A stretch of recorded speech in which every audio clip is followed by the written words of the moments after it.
Imagine this. You just won an all-inclusive cruise dream vacation to that one place on your bucket list.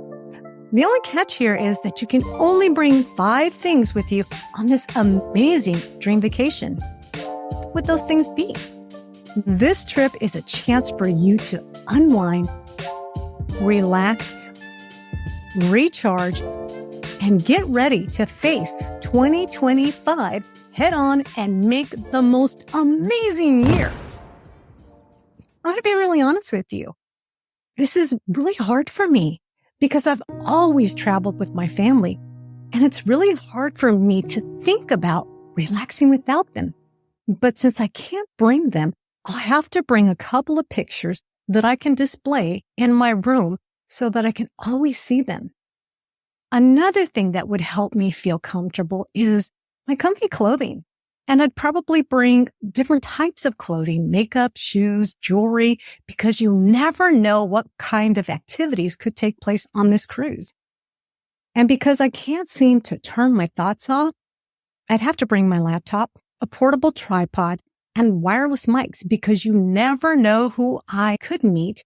And I certainly wouldn't want to miss out on interviewing that one incredible guest that will razzle dazzle all you amazing people. Another thing that I absolutely cannot live without are my supplements. You know, being a woman in midlife, I can't honestly rely that this cruise line is going to feed me all the nutritional foods that I need to get me through. So I have to pack my supplements. And last but not least, I'm packing my Bible. Because when I'm feeling sad and lonely, even though I won't really be lonely because the boat's going to be full of all these amazing women, I'll need something to help me feel more at home since my family's not with me. Going on this dream cruise is exciting, but also sort of scary because I'm stepping out of my comfort zone, doing something I've never done before, and that is travel without my family, especially on a dream vacation on my own. The first 3 days and nights are amazing. I am beginning to feel a little guilty because I'm having such a good time, and I'm beginning to clearly see what I need to do to make 2025 an impactful year. I have planned out my entire year on how to work less and get more things done. I'm connecting with people who are giving me great tips and ideas, and we're talking about possible collaboration projects. Wow, why didn't I ever think of this before? This is exactly what I needed. All of a sudden, I'm woken up by a loud siren, and everyone is told to go to their mustard station. What the heck?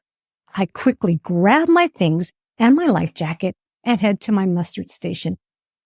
And guess what? Well, the other women on this dream vacation have more stuff than I have, and there's no way we're going to fit on our lifeboats. I know.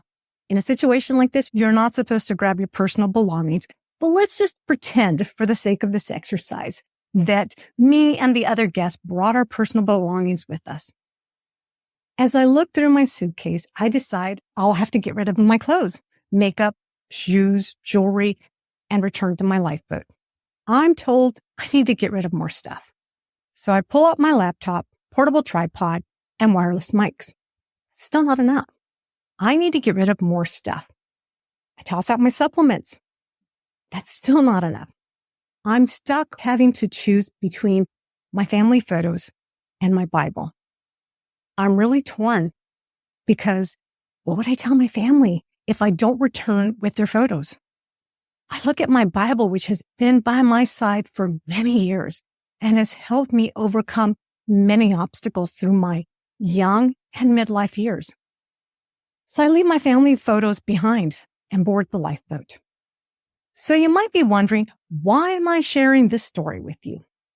Sharing this story with you because 30 years ago, during a team building exercise, a team leader made us write on a piece of paper 5 things that were important to us.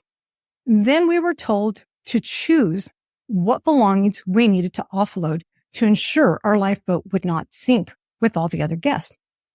We were all grouped into groups of 9 or 10 people. Then the team leader asked everyone to share what was the one thing they were holding in their hand. There were 2 women in my group that held on to faith while I held on to family. I was very upset to hear that they chose faith over family. I couldn't imagine my life without my family. What's wrong with these women? 1 year later, my life was moving really fast. I got sick here and there, but it didn't slow me down. I was earning good money, but I was also missing out on being the mom who was present for my kids. And when I was in church or Sunday school or reading my Bible, I really wasn't there either because I was so tired. I wholeheartedly believed that since I was taking my kids with me to the racket club, that meant I was making up for not showing up for their school events. But it really wasn't, because while I was working out or swimming laps, they needed to find ways to entertain themselves. It took a distracted teenage driver with less than 2 months of driving experience to slow me down so I could focus on what was important. As I was trying to recover from the life-changing accident, I couldn't really be there for my beautiful teenage children because the physical pain was unbearable. I quickly learned that I needed to lean on my faith to help me mentally, spiritually, and physically. It was during that time that I quickly realized why those women held their faith in their hands. My faith helped me accept that there were many things that I would not be able to do physically that gave me pleasure, like running, swimming, working out, or reading. It's been my faith that has helped me get through my debilitating migraines that are a constant reminder of that event. It is my faith that helped me become the mom my teenage children deserved. The one who worked less, attended their events, and made twice as much money so I could buy them the home they deserved. So my advice to you is don't wait for that distracted teen driver or distracted person to come up and rear-end you. Stop right now what you are doing and spend time on whatever your faith is. Spend time reading, talking, journaling, or meditating. Trust me, you will find that your faith, or like I like to say, God, will guide you as to where you need to focus your time. In my own experience, God gave me clarity to see what is truly important to me.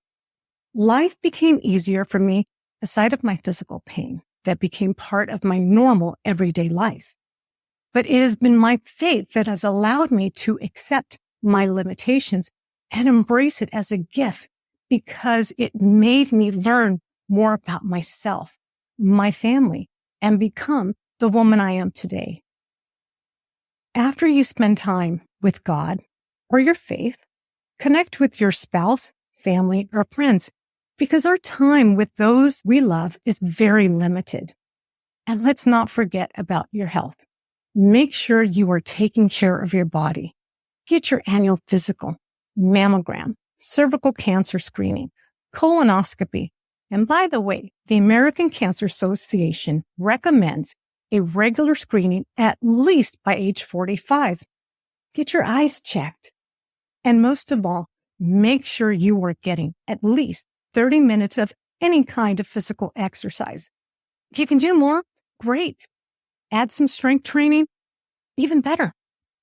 So before you begin to plan your New Year's resolution that you'll probably break before February, join me in spending time strengthening your faith because your faith will help you get through life's never-ending challenges. If you'd like additional information, head on over to createthebestme.com/EP097. And you'll have to come back next week as our guest will be Dr. John Lewis. Dr. Lewis is the founder of Dr. Lewis Nutrition. Dr. Lewis will be here to discuss the importance of prioritizing your health. Dr. Lewis provides so much amazing information. You'll need to come back next week to hear it. If you want to learn more about boundaries and practicing self-love, you'll have to watch this episode with Courtney Townley. Until then, Happy New Year. I hope you're off to an amazing 2025. Catch you next week. Bye for now.